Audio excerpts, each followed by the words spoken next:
Morning and welcome back to the channel. সকাল সকাল উঠে আমরা কিন্তু পুরো রেডি হয়ে গিয়েছি। একদম মোটামুটি 8টা মতো বাজে।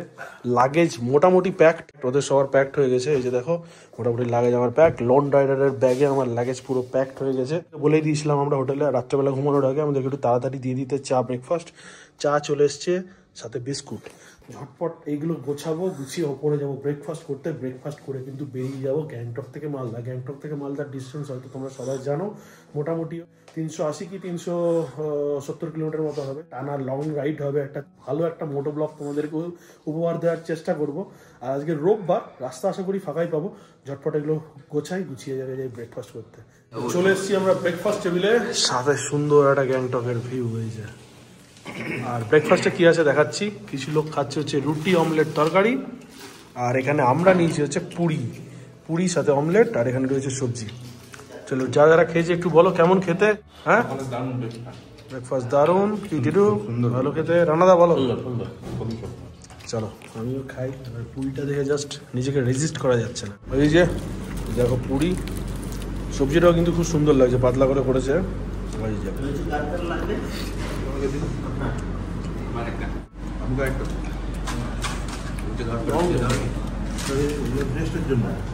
এক টিপ করে রুটি হয়ে গেছে। এবার চলছে পুরি। এগুলো রেখে দিচ্ছি আমি স্যাম্পেল। আমরা সবাই মোটামুটি রেডি। বাইকের লাগেজও প্যাক হয়ে গেছে। আমি একদম রাইডিং গিয়ার পরে রেডি হয়ে গেছি। জাস্ট হেলমেটটা চাপাবো, বেরিয়ে পড়বো। এই যে দেখো গাড়িটা দেখতে কিরম লাগছে, পুরো নোংরা হয়ে যাতা অবস্থা। চেন লিপটা করে নিয়েছি কারণ চেনটা ড্রাই হয়ে গিয়েছিল। একদম পুরো বাড়ি থেকে ইচ্ছা করে ধুইনি, দেখতেও ভালো লাগে এরকমভাবে অ্যাডভেঞ্চার বাইকগুলো। আর এই যে রানাদা রেডি, বাকি সবাই ওখানে রেডি হয়ে গেছে। আর এই যে আমাদের গ্যাংটকের হোটেল। আর একবার দেখিয়ে দিই তোমাদের, হোটেল স্কাই ভিউ। অবশ্যই কিন্তু চলে আসতে পারো, সুন্দর সমস্ত ব্যবস্থাপনা রয়েছে। চলো আর লেট করবো না, একদম মোটো ব্লগিং সেটআপে আসি। দিয়ে কথা হচ্ছে, কারণ গ্যাংটকের একটা জ্যাম আমাদের ফেস করতে হবে মনে হয়। যদিও রোববার, সিওরিটি নেই, তবে যতদূর জানি গ্যাংটকের জ্যামটা আমরা খাবো। এই যে দেখো হোটেলের যদি লোকেশনটা দেখো, এটা হচ্ছে ডিস্ট্রিক্ট কোর্ট থেকে মোটামুটি 200 মিটার হচ্ছে হোটেলটা। আর পাশে খাদিম, ডমিনোস সমস্ত কিছু রয়েছে কিন্তু। আর সবথেকে ভালো লোকেশন হচ্ছে লেমন ট্রি থেকে 200 থেকে 250 মিটার হচ্ছে আমাদের স্কাই ভিউ হোটেল। লোকেশনটা কিন্তু খুব ভালো। সবচেয়ে বড় জিনিস হচ্ছে বাঙালি মানুষ। সিকিমে একটা সমস্যা হয় আমাদের, এটা অনেকেই হয়তো স্বীকার করতে পারে বা নাও করতে পারে। আমি তো ফেস করেছি। বারাসাতে ইনাদের বাড়ি, হোটেলটা খুলেছেন, ব্যবহারও খুব ভালো, খাবার দাবার অসম্ভব সুন্দর, ঠিক আছে। আর সকালবেলা যে পুরিটা বানিয়েছিল দুর্দান্ত লেগেছে খেতে, কিন্তু দুর্দান্ত ছিল। তো সব মিলিয়ে কিন্তু একটা ভালো অপশান রয়েছে তোমাদের কাছে। সবচেয়ে বড় কথা হচ্ছে এখানে আসতে গেলে জাস্ট হোটেলটা বুক করো, তারপরে গাড়ির চিন্তা, সাইট সিনের চিন্তা এদের উপর ছেড়ে দাও, এরাই সবটা তোমাদের ঘুরিয়ে দেবে। একটু আজকের দিনটা মন খারাপ করছে। 3 দিন ধরে 4 দিন ধরে একসাথে সবাই মিলে থেকে এত সুন্দর জার্নি করে আজকে ফিরবো আমরা বাড়ি। আমার একটা মজাও রয়েছে, বাড়িতে ছেলে রয়েছে, তার সাথে কতদিন পর দেখা হবে। 4 দিন, মানে লিটারালি 4 দিন মানে মনে হচ্ছে 40 দিনের সমান। আবার একটা নতুন প্ল্যান হবে, আবার এনজয় হবে। চলো ধীরে ধীরে আমরা নামতে থাকি। সামনেই রয়েছে থ্যাংক ইউ ভিজিট এগেনের বোর্ড, মানে আমরা কিন্তু গ্যাংটকের চৌহদ দিয়ে এবার ছাড়তে চলেছি। আর জাস্ট কিছুক্ষণ পাহাড়, তারপর থেকে শুরু হবে গরম লাগা ইট কাঠ পাথরের জঙ্গল।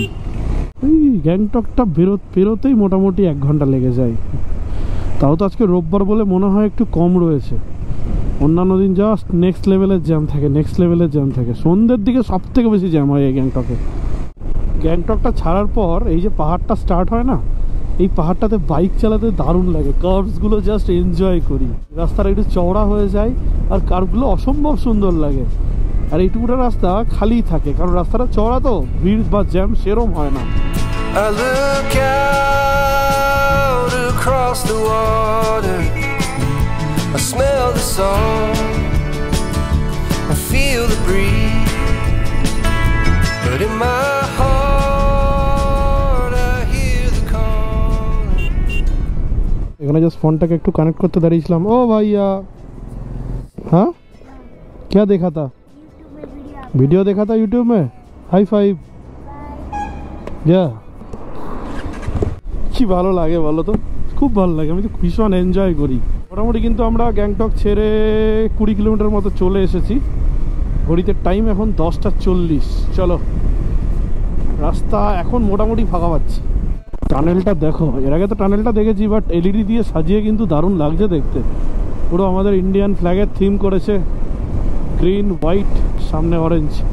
তিস্তার জল দেখেছো ভাই, কি জল! ব্রিজটার একটা টুকরো ভেঙে পড়ে আছে দেখো। আর এই মোটামুটি মার্চ চলছে, এপ্রিল মে, এই মে জুন মাসে একটা বর্ষা হয়, যেটা তিস্তাকে দেখলে জাস্ট ভয় লেগে যায় দেখলে। শিলিগুড়ি 87। চলো, মোটামুটি আমাদের 12টা 12:30 বেজে যাবে শিলিগুড়ি ক্রস করতে। চলো দেখি। এই ব্রিজটা পেরোনো মানেই কিন্তু সিকিমের চৌহদ্দি ছেড়ে দেওয়া। আর ব্রিজটা বরাবর আমার দারুণ লাগে। ও ভিউটা দেখো সামনে, দুটো পাহাড় পুরো একদম মনে হচ্ছে যেন ব্রিজটা গিয়ে সোজা পাহাড়ের গোয়াতে চলে যাচ্ছে। এইদিকে নদীতে জল আছে, এইদিকে জলই নেই। কলকাতা এখান থেকে 662, সেবক 54, শিলিগুড়ি 76। চলো, আমাদের ফার্স্ট টার্গেট আপাতত শিলিগুড়ি।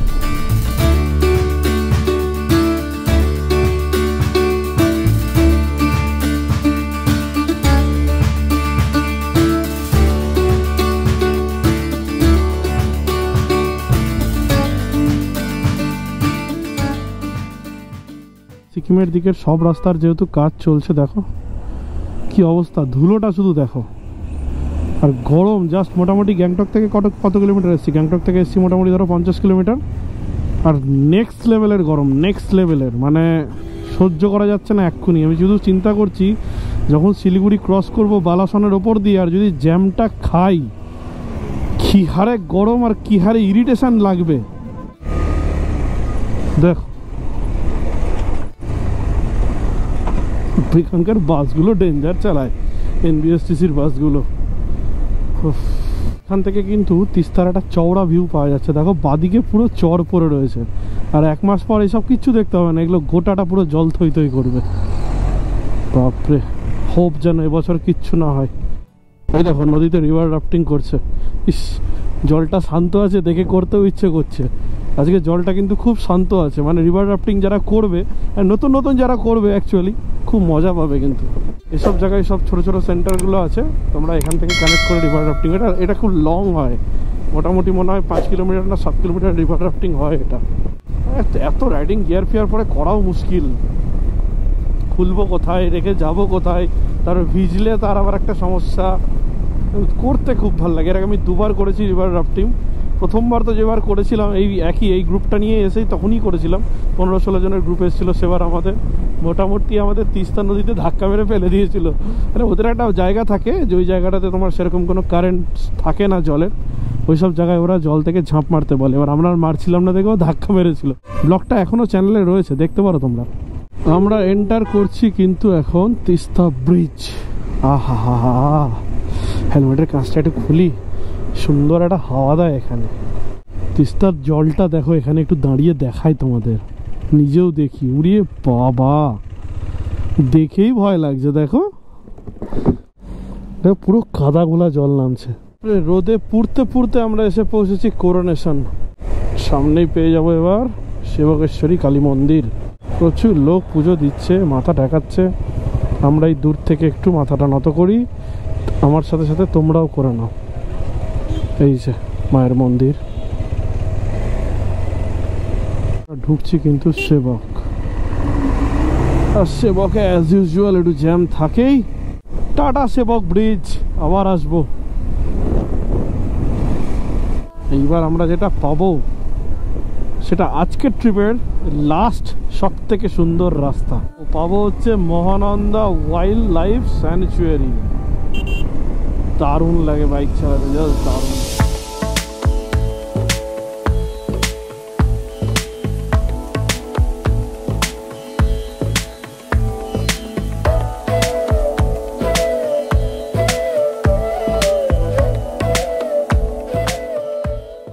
শুরু হয়ে গেছে শিলিগুড়ির বিখ্যাত ভয়ানক জ্যাম। একটু পিছাও না, বেরিয়ে যাই। একটু পিছাও, বেরিয়ে যাই। নাই গাড়ি নাই, বেরাও পিছে, একটু পিছাও, 1 হাত পিছাও, একটু পিছাও, তোমার অনেক জায়গা আছে পেছনে। লেগে যাবে, আমি এদিকে লেগে যাচ্ছে, এক ফোঁটা পিছাও না, বেরিয়ে যেতাম আমি।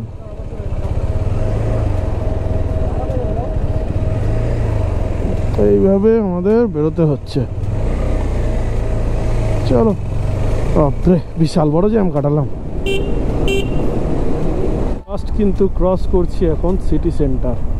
ঢোকার তো ইচ্ছে ছিল, বাট এখন ঢুকতে গেলে সিটি সেন্টারে ঢোকা মানে 2-3 ঘন্টা পার, বুঝতেও পারবো না কোন দিক দিয়ে টাইম কেটে যাবে, এই হচ্ছে ব্যাপার। ফাইনালি শিলিগুড়ির জ্যাম থেকে অ্যাটলিস্ট মুক্তি। এখান থেকে অ্যাটলিস্ট আর যাই কিছু হোক, জ্যামটা আমরা পাবো না। সবার আগে সেই গ্যাংটকে খাবার খেয়ে বেরিয়েছিলাম, প্রচণ্ড জল তেষ্টা পেয়েছে, জল খেয়ে এই তেষ্টা মিটবে না। মোটামুটি 20-25 কিলোমিটারের মধ্যে পেয়ে যাবো ঘোষপুকুর থেকে খাবো কিন্তু টাটকা আনারসের রস। ওরে ভাই দেখো কি লাগছে দেখতে, লাস্ট গ্রিন হয়ে রয়েছে চা বাগানটা, মারাত্মক। সবে কচিগুলো পাতাগুলো উঠেছে তো দারুণ লাগছে দেখতে। দেখো শেষ পর্যন্ত বাধ্যই হলাম দাঁড়াতে, এত সুন্দর লাগছে। আর যে দেখো চা বাগানটাতে জল দিচ্ছে, দেখো এই যে দেখো জল দিচ্ছে, কি সুন্দর লাগছে দেখতে। দেখো যদি টাইম থাকতো বা 4 হুইলারে থাকতাম, আমি জলে স্নান করতাম। জলটা এত দূর অব্দি আসছে, ভয়ও লাগছে এত দূর অব্দি যেন জল না চলে আসে। যাই হোক, ওই জন্য সাইড করে দাঁড়িয়েছি আমি।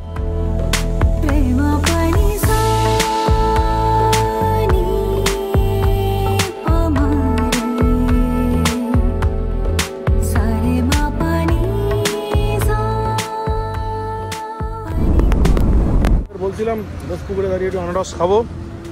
এই যে আনারস, ওই কাঠি দাও তো। এই যে তুমি একটু রস করো, একটা পাকা দেখে, এরকমই একটা পাকা দেখে রস করো। এই যে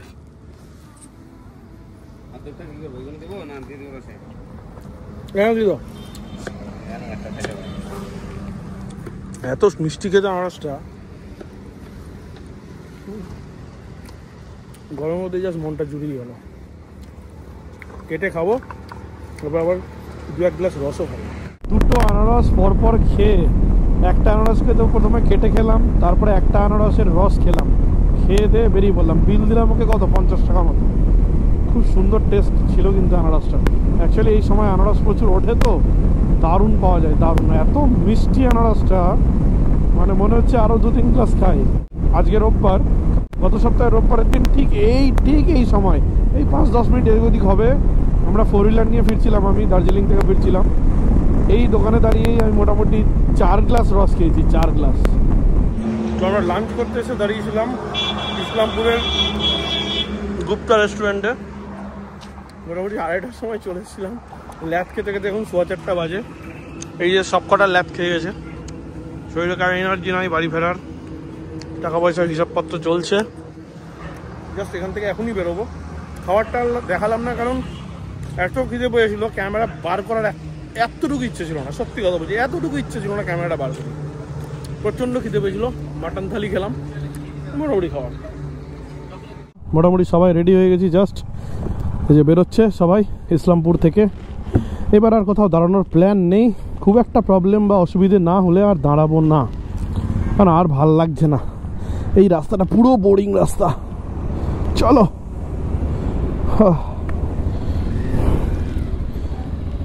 ওভারলোড খাওয়া হয়ে গেছে তো, মাটন ভাত বুঝতেই পারছো। এবার একটু ল্যাদও খাবে, দেখা যাক।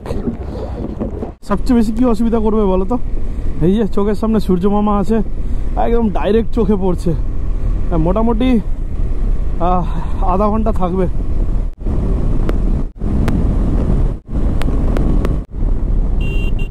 সূর্যটা একদম আমার চোখের সামনে, এইরকম করে তাকিয়ে থাকতে হবে। আজকে কিন্তু রাস্তা মোটামুটি ফাঁকাই পেয়েছি আমরা, খুব একটা বেশি দেখতে 100 উঠিয়ে দিয়েছিলাম। রাস্তা একদম ফাঁকা পেয়েছি আজকে, খুব একটা বেশি রাস্তাতে কিন্তু ক্রাউড ছিলই না, তাই বাইকটা চালাতেও বেশ ভালো লেগেছে। এখান থেকে মোটামুটি তোমার ইসলামপুর তো ঢুকেই যাচ্ছি, ইসলামপুর থেকে কিষানগঞ্জ 25, তারপর ডালখোলা 25-26 মতো, তারপর থেকে ডালখোলা থেকে একদম মাখনের মতো এই 50 কিলোমিটার রাস্তা একটু চাপ আছে। একটা ছোট্ট আপডেট আমার মনে হলো তোমাদের সাথে শেয়ার করে দেওয়া উচিত। ইসলামপুর টু কিষানগঞ্জের রাস্তা ছিল কিন্তু ভীষণ খারাপ, ইভেন কিষানগঞ্জ না, কিষানগঞ্জ থেকে ডালখোলার রাস্তাটাও কিন্তু ভীষণ খারাপ ছিল। লাস্ট রবিবার আমি যখন যাচ্ছিলাম তখন দেখছিলাম জোর কদমে কাজ চলছিল, এক একটা দিক বন্ধ করে কাজ চলছিল। আজকে এই রবিবার মোটামুটি 8 দিন পর আবার এই রাস্তাটা দিয়ে যাচ্ছি। এইটুকুটা তোমাদের বলে দিচ্ছি কিন্তু যে রাস্তা মোটামুটি কিন্তু ভালো হয়ে গেছে। মানে আমি ইসলামপুর থেকে মোটামুটি 15 কিলোমিটার মতো চলে এসেছি, একটা জায়গাতেও কিন্তু খারাপ রাস্তা পাইনি। এবং দেখো এখনো পর্যন্ত কিন্তু কাজ চলছেই। তো মোটামুটি এই যে রাস্তা একদম নতুন রাস্তা হয়ে গেছে। কোনো আশা করি যে প্রবলেমটা ছিল সেই প্রবলেমটা এবার সলভ হয়ে যাবে। তোমাদের যারা হচ্ছে আসবে এই মালদা থেকে বা কলকাতা থেকে শিলিগুড়ির দিকে, বা যাবে শিলিগুড়ি থেকে মালদা কলকাতার দিকে, তাদের জন্য সত্যিকারের কিন্তু একটা বড় আপডেট যে তোমাদের যারা টেনশন ছিল মালদা থেকে ডালখোলা, মানে তোমরা যদি কলকাতা থেকে আসো তোমাদের ডালখোলা অবধি কিন্তু রাস্তা ভালো পাও। তারপরে ডালখোলা থেকে আপ টু এই চোপতা অবধি মানে ইসলামপুর অবধি কিন্তু ভালো রকম খারাপ রাস্তা রয়েছিল, সেগুলো একদম ক্লিন হয়ে গেছে। এই পারেরটা তো একদমই হয়ে গেছে, মানে মালদার দিকে যাবার বা কলকাতার দিকে যাওয়ার রাস্তাটা ওই পারেরটাতে চলছে কাজ। যাই হোক, এটা কিন্তু একটা খুব ভালো আপডেট, আমার মনে হলো শেয়ার করে দেওয়া উচিত, তাই তোমাদের সাথে শেয়ার করে দিলাম।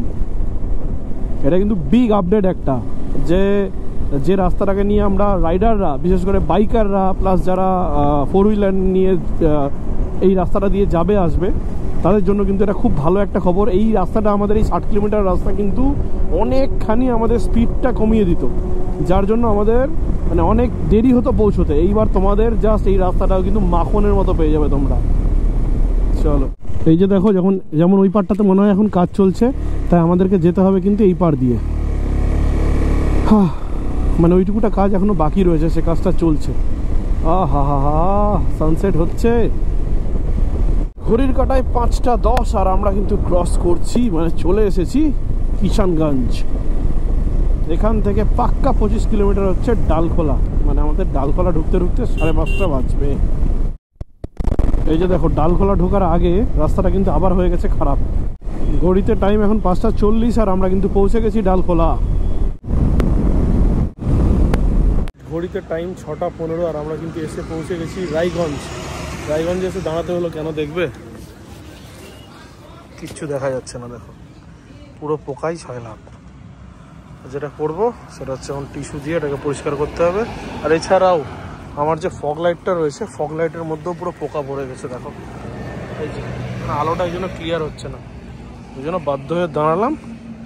এটাকে পরিষ্কার করব আর বেরোবো। তো কাঁচ টাচ মুছে, ফগ লাইট টগলাইট মুছে, উইন্ডশিল্ডটাকে ভালো করে পরিষ্কার করে বেরিয়ে পড়েছি। 10 মিনিট দাঁড়াতে হলো, ভেবেছিলাম দাঁড়াবো না, কিন্তু কিছু করার ছিল না। কি পরিষ্কার করবো, জাস্ট পরিষ্কার করে বেরোলাম। 1 কিলোমিটারও গাড়ি চালাইনি, আবার কাছে প্রচুর পোকা। এইটা একটা ইস্যু হবে এখন বেশ কিছুক্ষণ। চলো, 6:30 বাজে, এখনও এখান থেকে মোটামুটি বাড়ি ঢুকতে 1 ঘন্টা লাগবে। এখান থেকে আমার বাড়ি মোটামুটি ওই 85 কিলোমিটার মতো, 1 ঘন্টা 10-15 মিনিট লাগবে। কিন্তু এই পোকার জন্য মনে হয় স্পিডটা কমবে। ও কোনো ইস্যু না, তাড়াতাড়ি পৌঁছানোটা ম্যাটার না, সেফলি পৌঁছানোটা সবচেয়ে বড় কথা। অসুবিধা হলে আবার দাঁড়াবো, আবার পরিষ্কার করতে হবে, আবার পরিষ্কার করব।